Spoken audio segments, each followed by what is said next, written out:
ada ada waktu untuk kita merenungkan firman Tuhan yang terambil dari kitab Amsal, pasal pasalnya ketiga ayat 1 sampai yang keempat. Bapak Ibu sekalian, firman Tuhan pada hari ini dalam doa pagi terambil dari kitab Amsal 3 ayat 1 sampai 4. Jika Bapak Ibu sekalian telah menemukannya, baiklah saya akan bacakan firman Tuhan demikian. Amsal 3 ayat 1 sampai 4. Berkat dari hikmat, hai anakku, janganlah engkau melupakan ajaranku, dan biarlah hatimu memelihara perintahku, karena panjang umur dan lanjut usia, serta sejahtera akan ditambahkannya kepadamu. Janganlah kiranya kasih dan setia meninggalkan engkau, kalungkanlah itu pada lehermu, tuliskanlah itu pada loh hatimu, maka engkau akan mendapat kasih dan penghargaan dalam pandangan Allah serta manusia. Berbahagialah orang yang merenungkan firman Tuhan dan melakukannya. Amsal ini ditulis oleh Salomo. Salomo adalah seorang raja besar di masanya. Dia disebut juga Sulaiman. Bagaimana dia mendirikan bait Allah. Karena ayahnya Daud telah menyiapkan segala perlengkapan emas dan segala keperluan untuk bait Allah. Tapi Tuhan tidak mengharapkan Daud yang membangun, tetapi Salomo anak yang membangun. Kemudian Salomo membangun bait Allah. Luar biasa dalam doanya itu. Ketika bait Allah itu didirikan, dia berdoa kepada Tuhan dan mengadakan suatu persembahan yang begitu luar biasa, korban-korban persembahan pada masa itu. Maka terjadilah api dari langit turun untuk membakar semua persembahannya dia. Dan Salomo adalah seorang yang meminta hikmat pada Tuhan. Ketika Salomo menjadi raja besar, Tuhan berkata kepada dia, apa yang kau kehendaki kepada aku perbuat kepadamu. Salomo tidak meminta apa-apa. Dia hanya minta hikmat supaya membedakan mana yang baik dan benar, mana yang tidak, mana yang bagus untuk maju, mana yang tidak bagus untuk maju. Karena hikmatlah Salomo akhirnya dia dapat mendirikan suatu kerajaan yang besar di masanya itu. Dan sampai sekarang pun bangsa Israel, bangsa pilihan Allah itu masih tetap mengagumkan bagaimana Salomo membuat segala sesuatunya besar pada masanya, bahkan seluruh dunia ditaklukkannya bangsa-bangsa yang lain oleh Salomo, dan ditaklukkannya dengan hikmatnya yang luar biasa. Bapak Ibu sekalian, Salomo mengatakan, untuk engkau mendapatkan kasih karunia dalam pandangan Allah dan manusia adalah tidak lain. Yang pertama dikatakan dalam ayat yang 1, janganlah engkau melupakan ajaran Tuhan, ajaranku, dan biarlah hatimu memelihara perintahku. Inilah yang dikatakan Salomo, supaya kita memperoleh hikmat, memperoleh pengendangan di hadapan Allah dan manusia itu baik adalah pertama dikatakan, jangan melupakan ajaran Tuhan dan harus memelihara dalam hati kita. Ajaran Tuhan itu sangat indah dan luar biasa. Kalau kita membaca terus merenungkan firman Tuhan, Daud mengatakan, firman-Mu pelita kakiku dan terang bagi jalanku. Karena firmanlah merekam di akal budi kita, maka kita akan memperoleh penghargaan di hadapan Allah. Sebab Tuhan Yesus berkata, langit dan bumi akan berlalu, tapi firman-Ku akan tinggal tetap. Hanya firman yang tinggal tetap. Firman Tuhan Yesus yang mengajarkan kepada kita tentang bagaimana kita mengasihi Tuhan Allah dengan segenap hati kita, dan mengasihi sama kita seperti diri kita mengasihinya. Kita harus mengasihi orang seperti diri kita. Kita harus menghargai orang seperti diri kita. Bagaimana kalau kita tidak menghargai diri kita, kita juga tidak akan menghargai orang. Bagaimana kita tidak menghargai diri kita kalau kita juga tidak mengasihi akan kehidupan kita. Kita perlu nutrisi makan, kita perlu minum, kita perlu istirahat, kita perlu bekerja, kita perlu belajar, kita perlu pengetahuan. Akhirnya apa yang kita dapatkan? Kita dapat menjadikan itu suatu contoh bagi orang lain. Bapak Ibu sekalian, Salomo mengatakannya bagaimana kita dihadapkan supaya di pandangan orang baik, di pandangan Allah baik. Tidak lain, kita harus merenungkan firman Tuhan siang dan malam.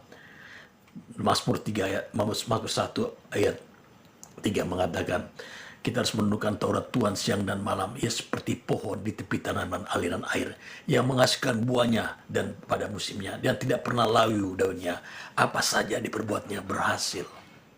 Firman Tuhanlah yang mengetahui memberitahukan kita bagaimana kita melangkah berjalan di dalam Tuhan. Karena firman Tuhanlah kita tahu bahwa kita melakukan kesalahan itu adalah dosa. Karena firman Tuhanlah kita tahu bahwa dosa itu kalau kita datang kepada Tuhan, maka Tuhan setia dan ya dan amin. Dia akan mengampuni kita. Tidak selamanya kita dapat hukuman kalau kita mengasihi Tuhan. Karena ada pembela kita. Dialah Tuhan sendiri yang membela kita. Dalam keadaan apapun dia akan membela kita. Luar biasa. Kalau kita renungkan firman Tuhan, dia pembela kita. Yesus itu penolong kita. Dia penghibur kita. Dia adalah jalan kelepasan bagi kita. Dia segala-galanya bagi kita. Maka ada lagu dikatakan, dialah segalanya, dia bagiku. Dialah segalanya, besar kecil. Bapak sekalian, dialah segalanya. Kalau kita mau merenungkan firman Tuhan, menjadikan logos di pikiran kita, menjadikan rema di mulut kita, dan menjadikan perilaku kita, maka kita dapat penghargaan di mata Allah dan di harga manusia. Karena ajaran Tuhan adalah ajaran kesegaran jiwa yang luar biasa, ajaran keselamatan, ajaran tentang hidup, ajaran tentang kebaikan. Itulah hikmat. Gak usah kau minta kepada Tuhan di zaman Tuhan di sini, karena Tuhan berkata dia lebih daripada Salomo, dia lebih dari segalanya karena dia Tuhan dikatakan dalam kitab Matius. Yang ada sekarang lebih daripada Salomo. Karena itu Tuhan katakan, belajarlah daripada aku karena aku lemah lembut. Ikutlah jalan Tuhan. Bagaimana Paulus mengatakan memiliki pikiran Kristus. Bayangkan kalau kita mikirin pikiran Kristus, sangat indah dan luar biasa. Kristus hanya bekerja 3,5 tahun.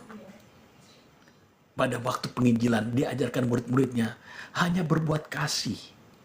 Dia menyembuhkan orang dari segala penyakit.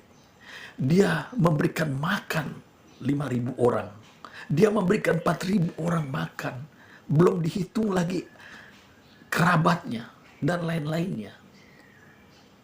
Dia memberikan pengajaran kepada seluruh orang. Sebab itu dikatakan ketika dia memulai di sinagog, dikatakan Roh Tuhan ada padaku. Kitab digenapi di kitab Yesaya. Roh Tuhan ada padaku, dia mengurapi aku untuk memberitakan kabar baik, membebaskan para tahanan, menyembuhkan segala yang sakit, memberikan kabar baik orang yang miskin. Kabar keselamatan itu datang dari Tuhan sendiri. Kabar baik datang sendiri dari Tuhan. Itulah kalau kita mendapatkan pelajaran dari Tuhan, menaruh di dalam hati kita. Tidak ada hal-hal yang kita dapat berbuat jahat. Tidak ada hal-hal yang membuat kita suatu yang tidak berkenan kepada Tuhan.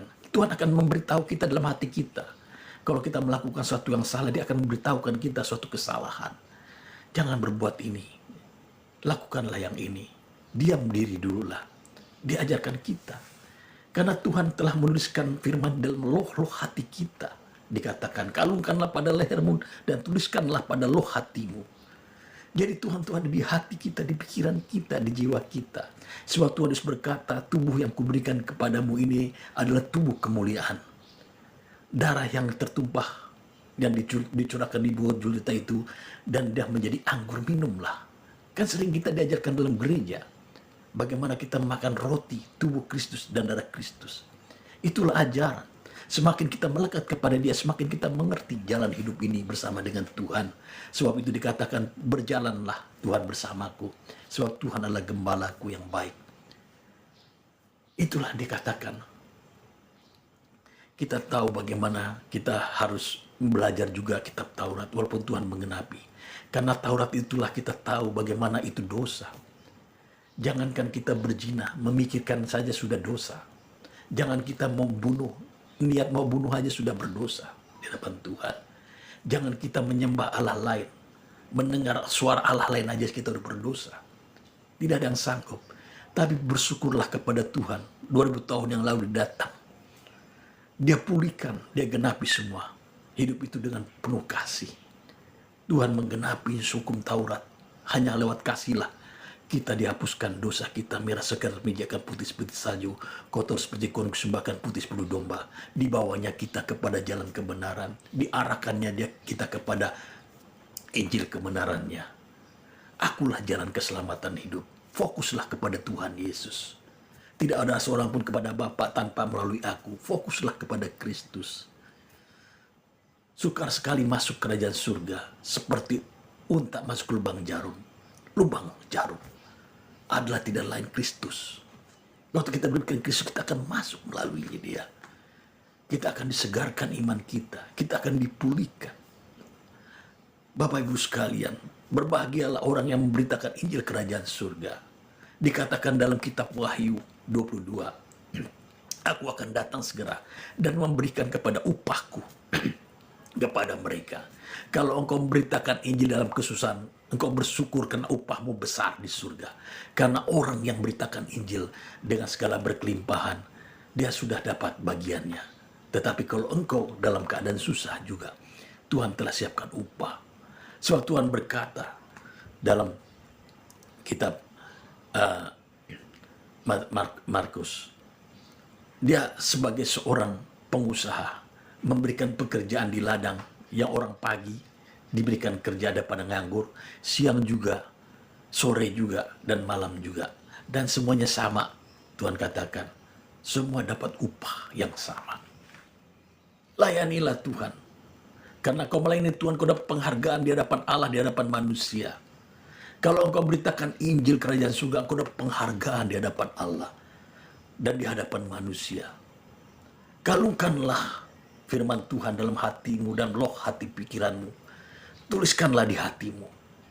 Makanya saya senang sekali dengar cerita di Chinese, di Cina, di Tiongkok. Alkitab itu dia pelajarin, tapi mereka nggak bawa-bawa. Tapi di hati, di pikiran mereka sudah tertanam. Dihafalkan semua firman Tuhan. Bayangkan luar biasa. Banyak jemaat di sana menghafalkan firman Tuhan. Karena dapat menghafalkan firman Tuhan, dapat penghargaan depan Allah, depan manusia. Penghargaan dengan apa? Dengan Allah apa? Kita bisa klaim firman Tuhan. Tuhan, Engkau berjanji Engkau akan berikan kami pada hari ini makanan kami yang secukupnya. Tuhan akan memberikan makanan kita yang secukupnya. Tuhan tidak berjanji untuk memberikan makanan yang berkelimpahan. Karena kalau kau makan berkelimpahan, kalau kau udah umur, engkau tidak ada pertumbuhan. Engkau tidak akan bisa lagi. Bahkan engkau akan datang penyakit kolesterol.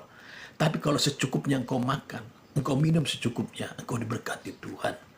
Berikanlah kami rezeki pada hari ini. Tuhan akan memberikan keuangan yang melimpah pada hari ini. Tergantung kau memintanya. Kalau kau minta berkat tapi kau tidak sebutkan berapa nilai nominalnya, nanti juga susah di surga memberikan keberapa kepadamu. Tapi kalau kau berikan Tuhan, berikanlah hari ini. Aku mudah-mudahan dapat uanglah 500.000 atau 1 juta pada hari ini. Kalau Tuhan berkenan memberi, maka Tuhan akan memberikan pada hari ini. Atau 10 juta. Jangan juga terlalu melimpah. Memintanya terlalu besar-besar. Mulailah dari hal yang kecil. Karena Tuhan berkata, kalau engkau bersetia dengan hal yang kecil, maka Tuhan memberikan hak kau yang lebih besar lagi. Anak-anakku, janganlah engkau melupakan ajaranku, dan biarlah engkau memeliharanya. Kalungkanlah pada luh hatimu. Tuliskanlah itu pada luh hatimu. Engkau akan dapat penghargaan di depan Allah dan manusia. Kalau engkau mau dihargai di depan Allah, manusia tidak lain, kau pelajarilah firman Tuhan. Paulus ketika harus menghadap kaisar ke Roma, dia sudah datang ke malaikat bahwa kapalnya akan luluh lantah hancur di tengah badai. Dengan itu Paulus berkata kepada nakoda kapal supaya barang-barang yang ada di kapal itu dibuang saja ke laut. Tapi kapal itu tidak, nakoda itu tidak bergeming apa yang diberitakan oleh Paulus. Apa yang terjadi? Benar badai datang menghantam kapal itu. Luluh lantahlah. Mereka akhirnya terdampar di sebuah pulau yang disebut Malta. Apa yang terjadi? Karena Paulus telah menuliskan firman Tuhan dalam loh hatinya. Dia menuliskan di akal budi dan pikirannya firman Tuhan itu. Dikalungkannya firman Tuhan. Dia ingat bagaimana Tuhan mengajarkan dia tentang firman-Nya. Maka apa yang terjadi? Ketika malam istirahat, api menyala, bakar api. Ular menggigit dia, ular bludak. Dia tidak mati, dia hidup. Lalu kebesokannya, gubernur itu mempunyai orang tua yang sakit demam tinggi. Paulus dikatakan di situ, di kitab Kisah Para Rasul, dia menyembuhkan semua orang. Dia sembuhkan gubernur itu dari segala penyakit. Betapa sukacitanya yang di Pulau Malta itu. Akhirnya disiapkan kapal untuk Paulus berangkat ke Roma untuk menghadap kaisar. Itulah orang yang ada dalam hati dan pikirannya tentang firman Tuhan. Dia baca tiap hari dan menjadi logos di pikiran, menjadi rema di mulut, dan menjadi kekuatan di kehidupannya. Dia akan mendapat penghargaan depan Allah dan manusia. Dengan firman Tuhan, Paulus seorang menjadi rasul Tuhan yang luar biasa. Petrus juga Bapak Ibu sekalian seorang rasul yang tidak mengalami mengecap pendidikan. Alkitab tidak menuliskan soal pendidikan dia, tetapi dia adalah seorang nelayan. Seorang yang boleh katakan seringkali ngeyel kalau Tuhan Yesus bilang. Yang pertama ketika Tuhan Yesus mau akan disalibkan, Petrus mengatakan, aku akan membela engkau. Tetapi apa dikatakan Tuhan Yesus? Sebelum ayam berkokok 3 kali engkau telah menyangkal aku. Dan dia menyangkal. Dan itu terbukti dia menyangkal. Dan akhirnya ayam berkokok. Dia hancur hati. Karena dia mengingat Tuhan firman-Nya. Maka ketika dia diurapi dengan Roh Kudus, dalam kitab Para Rasul, dia berkhotbah, dia berjalan di sinagog, ada seorang yang lumpuh di serambi itu dan selalu meminta-minta. Lalu dia menghadapkan pengemis itu di hadapan mukanya. Lihatlah kepadaku. Lihat mukaku, kata Paulus dan Yohanes kepada orang yang lumpuh itu. Emas dan perak tidak ada padaku. Tapi demi nama Yesus orang Nazaret itu, bangkitlah, berdirilah dan berjalan.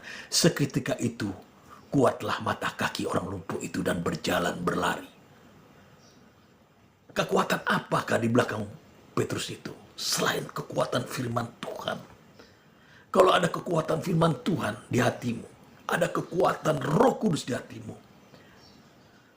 Kata Tuhan Yesus, kalau gunung ini beranjak, dia akan beranjak. Tetapi kau harus kuat dalam firman Tuhan. Jangan kau berdoa baru 5 menit, 3 menit, engkau memindahkan gunung. Gak bakalan bisa. Tapi kalau engkau berdoa seperti Poliong Kico 1 hari 3 jam, atau banyak hamba-hamba Tuhan, seperti seorang hamba Tuhan yang di Amerika. Dia berdoa setiap hari, berjam-jam, tidak mengenal jam sampai dia berpuasa. Dia bisa melihat setan dan dia bisa melihat malaikat. Dia bisa bicara dengan malaikat. Harus ada juga waktu. Tapi kalau kau sudah berdoa 3 menit, 2 menit, terus kau melakukan kuasa, belum ada apa-apanya. Kalau kau berdoa dengan sungguh-sungguh berjam-jam seperti yang dilakukan hamba Tuhan. Bagaimana Pak Pendeta cara berdoa berjam-jam? Engkau harus mengingat tabernakel itulah tabernakel. Tuhan Yesus berkata, bait Allah adalah rumah doa.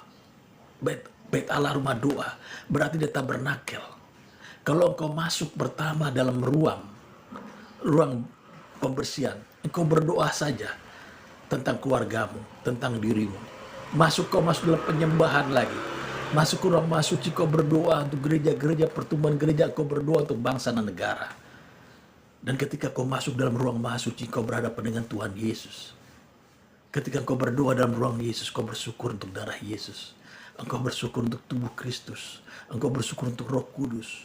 Dan engkau masuk maha suci, di mana Bapa di surga ada di situ bersama Yesus. Yesus di sebelah kanan. Engkau berdoa bersyukur. Engkau dapat mampu melakukan doa dengan cara pola demikian 1 jam. Ini kerangka saja yang saya bicarakan. Engkau bisa berdoa 3 jam, 4 jam. Bahkan kau akan giat sekali bersekutu dengan Tuhan. Bapak-Ibu sekalian, ini yang dikatakan oleh Salomo. Hai anakku, janganlah engkau melupakan ajaranku dan biarlah hatimu melihara perintahku. Karena umur panjang dan lanjut usia serta sejahtera akan ditambahkan kepadamu. Janganlah kiranya kasih dan setia meninggalkan engkau. Kalungkanlah itu pada lehermu, tuliskanlah itu pada loh hatimu. Maka engkau akan mendapat kasih dan penghargaan dalam pandangan Allah dan manusia.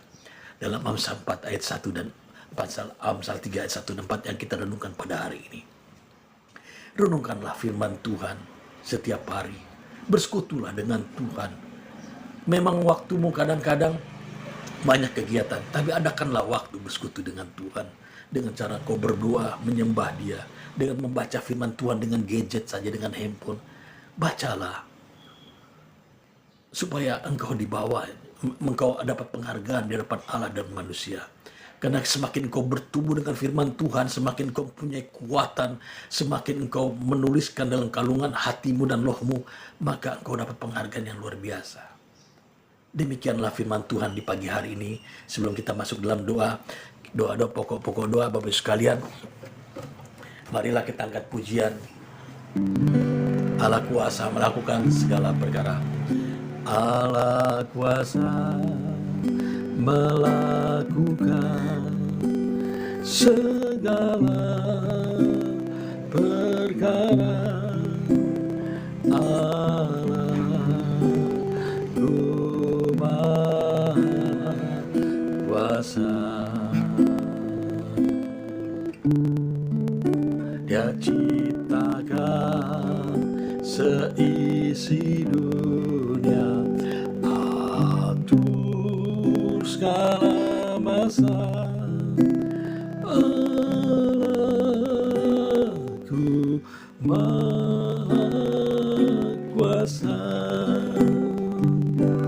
Bapa kami yang berada di dalam surga, Allah Bapa yang kami sembah dan kami muliakan, terima kasih untuk firman-Mu dalam Amsal 3 ayat 1-4 yang mengatakan bahwa kami harus mengingat untuk pelajaran firman Tuhan, supaya itu tertanam dalam hati, pikiran, dan jiwa kami, dan menjadi kekuatan bagi kami, dan itu menjadi penghargaan kami di hadapan Allah dan manusia. Karena firman-Mu itu adalah pelita bagi kami dan terang bagi jalan kami. Bawalah kami kepada jalan kebenaran-Mu Bapa, berjalanlah bersama kami. Biarlah firman-Mu itu menjadi logos di pikiran kami, menjadi rema di mulut kami, dan menjadi kekuatan di kehidupan kami. Bapa dalam surga, Engkaulah Bapa yang Maha Pengasih, Penyayang, Pemurah hati. Pada pagi hari ini juga kami tidak luput untuk berdoa untuk pengharapan kami kepadamu. Sembuhkanlah kami kalau ada kami sakit, penyakit, baik itu sakit kanker, liver, tumor, sakit apapun juga. Karena firman berkata, Engkaulah penyembuh kami.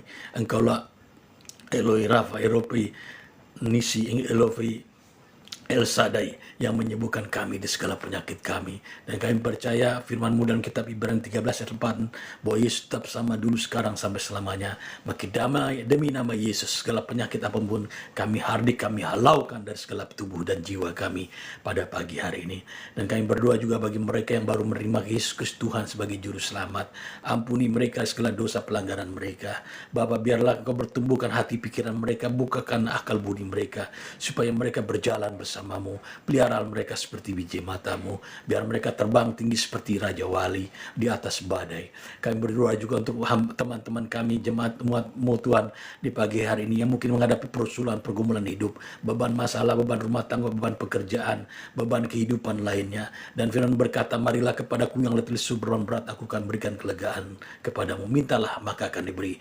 Demi nama Yesus Kristus, demi nama Yesus Kristus, Tuhan bukakan jalan kelepasan, kelegaan, damai sejahtera bagi umat-Mu di pagi hari ini, supaya mereka dalam sejahtera dan kesejahteraan itu mereka melihat pertolongan Tuhan yang datang daripada-Mu. Dan pagi hari ini Bapa dalam surga, kami juga berdoa Tuhan untuk aktivitas pagi, siang, sore, malam hari ini dan segala kegiatan kami. Tutup bungkus kami dengan kurus, lindungi kami dan peliharalah kami Tuhan. Jauhkan kami dari mara bahaya, jauhkan kami dari segala pencobaan, lepaskan kami daripada yang jahat. Engkaulah Allah yang menyertai kami, berikan kami damai sejahtera dari surga, damai surga dari Kristus Yesus Tuhan, karena kami adalah umat-Mu, dan kami bersyukur bahwa Engkaulah Allah yang mau mengerti dan memahami kehidupan kami, membawa kami kepada jalan kebenaran. Bagi-Mu segala puji, hormat, syukur, dalam nama yang mulia, nama di atas segala nama, di dalam nama Tuhan Yesus Kristus kami berdoa menjadi syukur. Amin. Tuhan memberkati, selamat beraktivitas Bapak Ibu sekalian. Kalau ada yang mau juga didoakan, boleh dicatat WhatsApp kami yang selalu standby 08211 497 8028. Itulah yang suka ada di konten-konten nomor permohonan doa, dan banyak sekali yang kita doakan dan banyak mukjizat terjadi. Dan kami percaya karena firman Allah berkata, dua orang sehati besar khasiat doa itu. Jika sama-sama kita berdoakan sehati, doa itu akan besar dan Tuhan akan menjawabnya lambat atau cepat. Bapak Ibu sekalian, selamat pagi, selamat beraktivitas. Kiranya Tuhan memberkati kita sekalian. Amin.